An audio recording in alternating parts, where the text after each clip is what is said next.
Christy Clark. People are willing to negotiate, are willing to bargain. People have asked for mediation. We're willing to find resolution to our problems by sitting down at the table. But I'll tell you what we're not willing to do. We're not willing to be bullied by legislation that rips up collective agreements that the Supreme Court found was illegal, and we're not willing to sit back and watch our friends in the teachers union get beat up by you. We're going to stick together and we're going to fight this. Wherever there are workers in need of solidarity notes completely, many of them are actually former teachers, so they know our struggle really well. Please join me in welcoming the solidarity notes.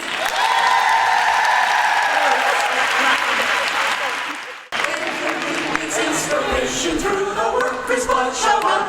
There shall be no power greater anywhere beneath the sun. Yet what force on earth is weaker than the people's strength of one? For the union makes us strong. Solidarity forever. Solidarity forever. Solidarity forever. For the union makes us strong. We're the women of the union at the forefront of the fight. We know about women's issues and we know about women's rights. We're prepared to fight for freedom. We're prepared to stand our ground. Women make the union strong.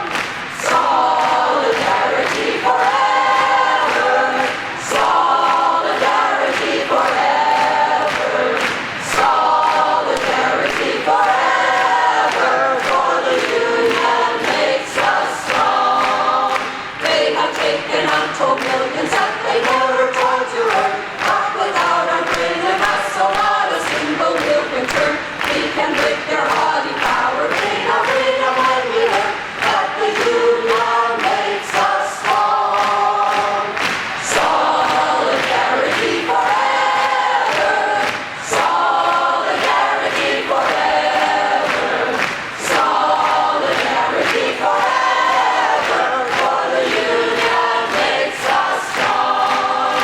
In our hands is placed a power greater than the horde of gold, greater than the might of armies magnified 1,000-fold. We can bring to birth a new world from the ashes of the old. For the union makes us strong. Solidarity forever. Solidarity forever. Solidarity forever. For the union makes us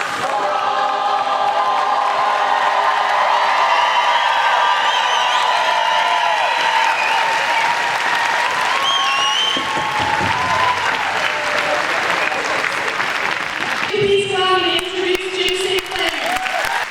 Well, I think you can draw the conclusion that you passed the Changing Course 101. I'm not sure let's start again. Are you willing to fight for a new collective agreement that's negotiated? Are you willing to keep standing up for students and young people in this province? Are you willing to keep doing your jobs every day so that we can have a decent province to live in and our young people have a chance? Thank you so much. Thank you so much for being here today and showing us what working people can do when we stick together. But I really want to thank you for what you do every day, because that's what this is all about. This is all about what you do every day.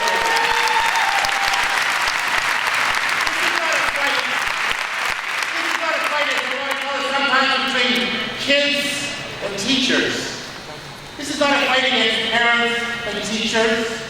This is a fight between the working people in the education system and all the unions in the education system and the governments of the day that want to strip their collective agreements and organize to fight back against them instead of fighting for public education and a decent public education system for every student. I just want to end by thanking you first of all for being here today and for standing up for all working people. But also I want to paint a picture. I want to wake up tomorrow morning and I want to turn on the news and hear this news story. The government of British Columbia and the BCTF are sitting down with a mediator to negotiate a collective agreement. That's the only news story.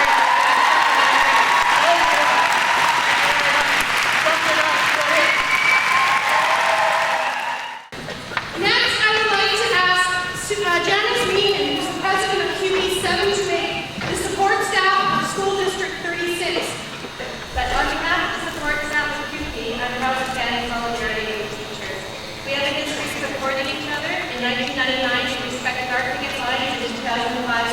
this year.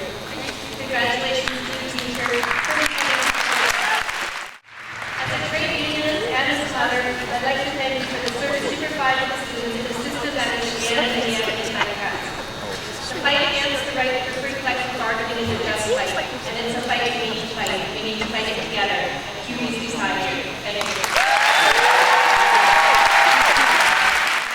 Legislation is not the way. Legislation is not the way. Teachers must have a say. Teachers must have a say. Legislation is not the way. Legislation is not the way. Teachers must have a say. Teachers must have a say. Legislation is not the way. Legislation is not the way. Teachers must have a say. Teachers must have a say.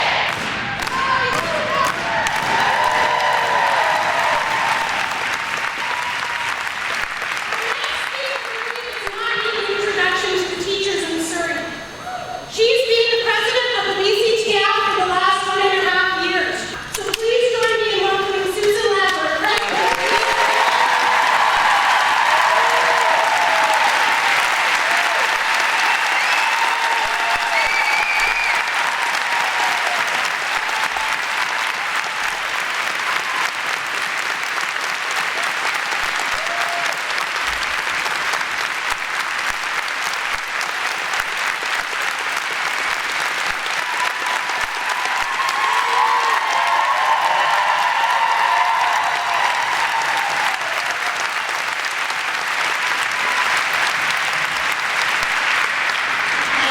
Thank you for coming out tonight. Thank you for attending your staff meetings at lunchtime today. Thank you for the signs, and thank you for being teachers. You know, there are three things that make our society more civil, more just, more equitable.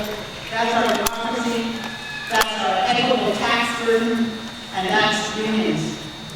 And all three of those mechanisms are under attack right now. All three of them.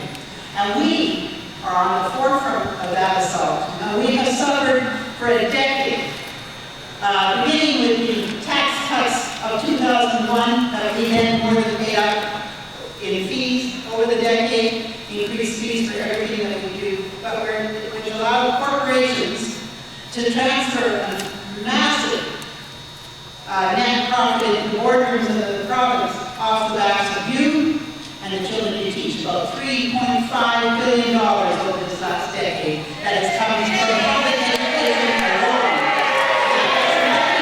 That says nothing about what they robbed out of health care and social services. And if you listen to Mary Ellen off the most vulnerable children of our society in a province that supports the distinction of having the highest child poverty rates in the country and the highest gap between rich and poor.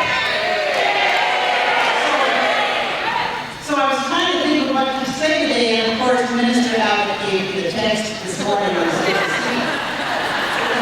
Abbott said that the only reason that they haven't legislated us back to work already, back to work, what are we talking about? We're working.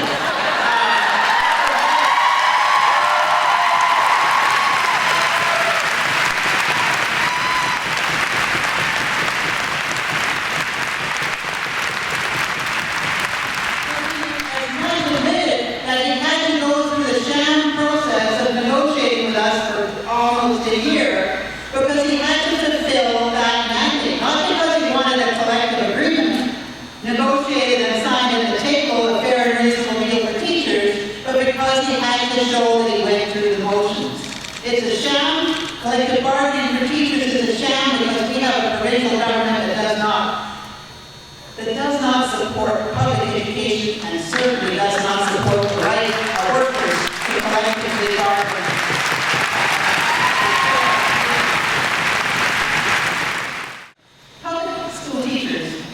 In BC have worked incredibly hard over the last decade. We have tried as professionally as we can to pull together a public education system that maintains its quality. And we've been doing that out of our own pockets, on our own dime, with our own time, sacrificing our family lives, sacrificing our own spirits, because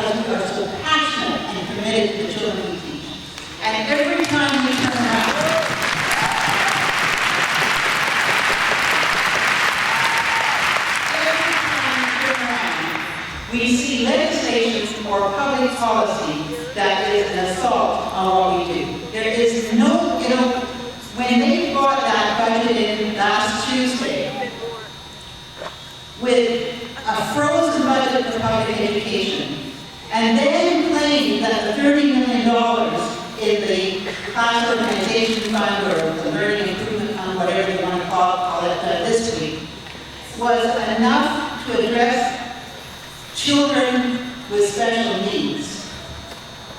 I was flabbergasted because just that morning we had calculated, our researcher Margaret White had calculated that simply to keep up with the cost of living, boards would need $137 million next year, and they put in $30 million. That means that boards will be scrambling to find $100 million. You don't find that in the back of the Chesterfield. $100 million just to keep up with the level of services next year that we're providing this year, which is totally inadequate. Totally inadequate. So that budget was another assault that promises us deeper cuts next year. We need to tell this government that if you want a public education system that is of great quality, then you must fund it adequately. And we as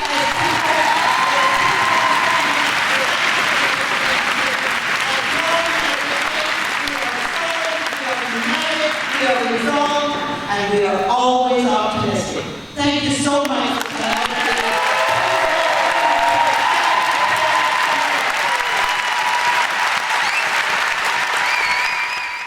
Union members across the province have to be concerned with what's happening to public education and public school teachers, because this is an attack on our collective bargaining rights, our rights to free and full collective bargaining, as much as it is anything else. So, our union brothers and sisters recognize that and are in support of us. They've all signed a solidarity statement.